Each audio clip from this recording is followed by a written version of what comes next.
All right, for those of you who live in California or in some smog state, this is the problem I'm having. The secondary air pump will not clear the monitor and I cannot get it smog. Now in California, you can have the evap open, but if I leave the car off for 24 hours, that'll clear. I went ahead and cleared all these codes and I can't get that to change, so I'm trying a trick. Now here's the trick.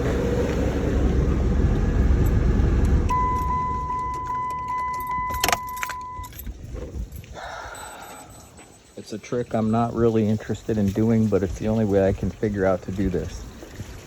I'm trying to see if this air pump works. So I've already removed the vacuum lines and checked them. The check valve works okay.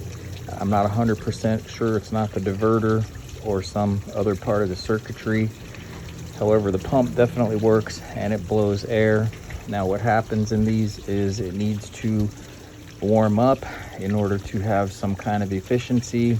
So the old school cars would pump air through the secondary air pump into the exhaust system. So this pump runs for 30 seconds to 2 minutes, pumps air through this diverter valve.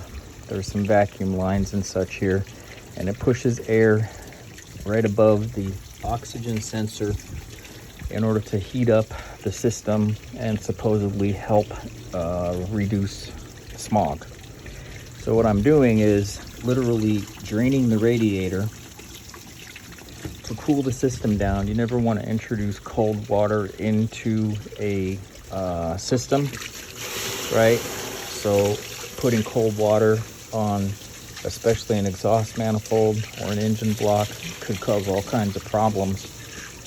But you can't come out at 4 in the morning and keep trying to get your car started every single day. So I'm thinking, well, what if I flush the radiator and artificially cool the system, and by cooling the system, get this air pump to work a few different times.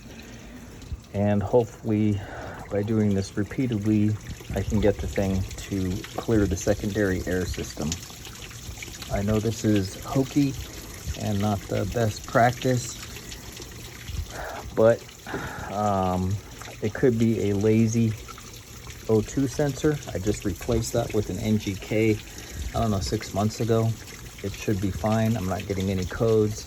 The pump definitely works, and I want to show that the pump works. But right now, I want to show that this actually did, on a warm engine,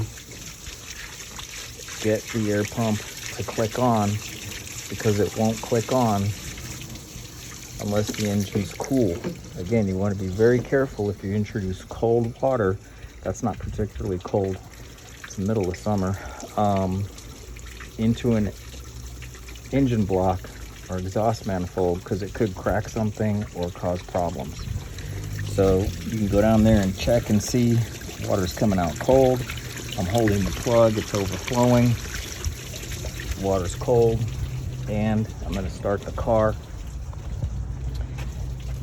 and turn on the AC and the rear defrost.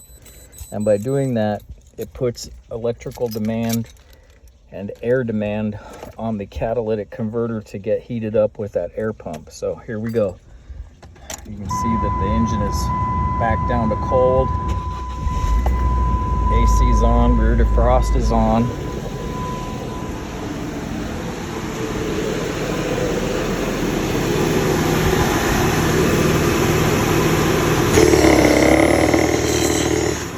It's definitely pushing out air. And you can get about 30 seconds before that essentially is going to turn off. So this is not fun, but if you can't get a car to pass smog, you literally can't register the car or re-register the car. So it's a big deal. Anyway, then you have to do the drive cycle. All right, you can look that up, the drive cycle for these cars, and there you go.